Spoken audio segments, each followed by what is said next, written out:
A very good afternoon to all of you, and my heartiest congratulations to the graduates. When I will look back after a few months or a year back, and I will look on this 30th of March, then this event would be a motivation for myself. This event, the fact that I have been asked to present myself here with all the esteemed personalities will pull me further in my future life. Well, I don't find myself to be well equipped or wise enough to address in front of all of you. But since I've been asked to say something in this motivational session, I would like to share my experience. And if that help you in motivating or inspiring yourselves, then I would be really very happy. Way back in 1994, when I was a young girl of 14, normal as you all are now, studying in one of the best schools in Asia, learning karate, doing swimming, and any other thing that a young girl could do. And suddenly, my status changed as an 80% physically handicapped girl. When I gained consciousness in the hospital bed, my status was ITU 5 of the Calcutta Medical Research Institute.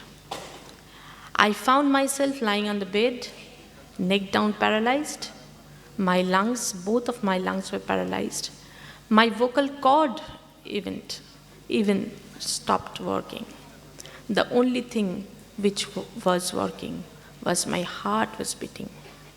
The heart which was full of dreams, which wanted to live. I spent 9 months in ventilation, and I tried every day to breathe without that artificial ventilation. After 9 months, I somehow managed to get out of that. Not only because I wanted to get rid of it, but I tried. It's not about only sharing my story. What I want to say is that please don't stop trying. If you don't try, you can't even imagine how much potential you have within you. I would share something. I was asked by somebody that how much of a disadvantageous position you find yourself right now. Well, as of now, I said that I am in a more advantageous position than you all right now in this stadium, because my chair has got wheels and your chairs don't have. So it's not about only, well, you can find me, it's not a very good sight to see I am not looking as normal as you. It bothers me also, because we have been taught to find our worth in others' eyes. We are scared whether people will love me, whether everybody will accept me. We all undergo with this. But believe me, try to find your worth within yourself. That can only keep yourself going. Going back again to 1994, my doctors said, my mom and dad, that if you want your daughter to be alive, then you have to keep on moving this ambu bag. After getting rid of the ventilator, a sort of a bag is given so that till the time my dad will keep on pumping it, I will be alive. I didn't want that. I didn't want to die. We all will die one day. But I didn't want to die with the status of being an 80% handicapped girl. I kept on trying. I kept on trying.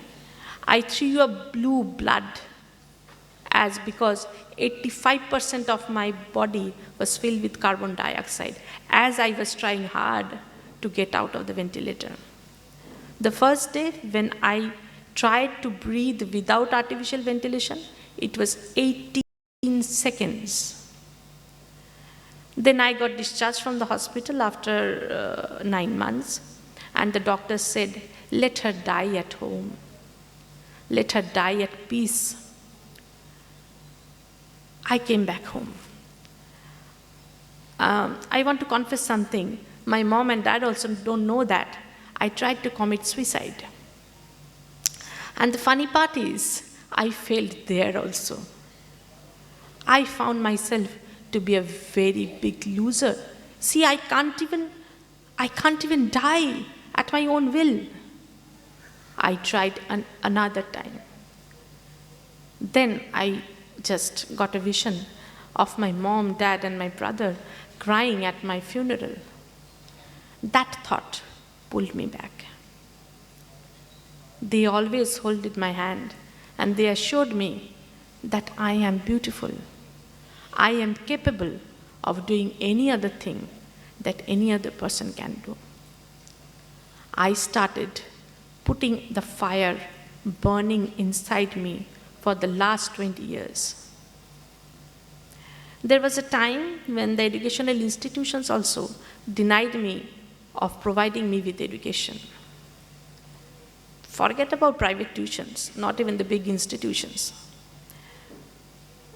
Then also, I kept on trying. I thought and I believed that I won't die like this. I would die like a way when everybody will be proud of me. When I will be saying that yes, I am and I am alive, not only breathing. After a few years, when I started my education again, since I just forgot to mention that I had lost my speech, I had a partial memory loss, I forgot everything from alphabet recognition, A, B, C, D, 1, 2, 3, 4, everything. I went back home, and with my parents and brothers, I started again. They helped me, they inspired me. They made a very safe circle around me so that I feel secured. But then, the motivation should come from within you. You have to hold you up. Life will put many obstacles. Life will put you through many crises, losses, everything, and I guarantee it will. But it is at that time when you need your resilience, your maturity, to put yourself up, to shake off the dust and move forward. Move forward through the pain, the disappointments, the failures, and the dream to succeed. I had a dream that I would enlighten my life. I would educate myself like any other normal girl. And see, God helped those who help themselves. ICAI greeted me with open arms and included me to their big fat CMA family. I am working here also right now. Believe me, life is not that bad. Life is beautiful. And it is that feeling which you should carry with you all the time. If you don't dream, if you don't believe in yourself that yes, you can achieve your dream, then what's the point in only breathing and carrying your day-to-day life? I want to convey that. Treat your dreams as your own child. Like a mom who gives birth to, when she gives birth to a child, she bleeds, she cries, she sweats. The same thing. When you nurture your dreams, when you give birth to your dreams, you will pass through bloodshed, you will pass through tears, you will pass through sweat. But it's all worth it. You have to take the pain only to achieve your dreams. I have dreamt 20 years back that I will get rid of this wheelchair. And believe me, I still now continue day in and day out, the morning and evening physiotherapy session, only to stand on my feet, When I will go back home today, I will again undergo my physiotherapy session and try to get out of this wheelchair. So all I want to say is to all of you, the graduates over here, please don't stop trying. Keep on trying. Keep on working hard.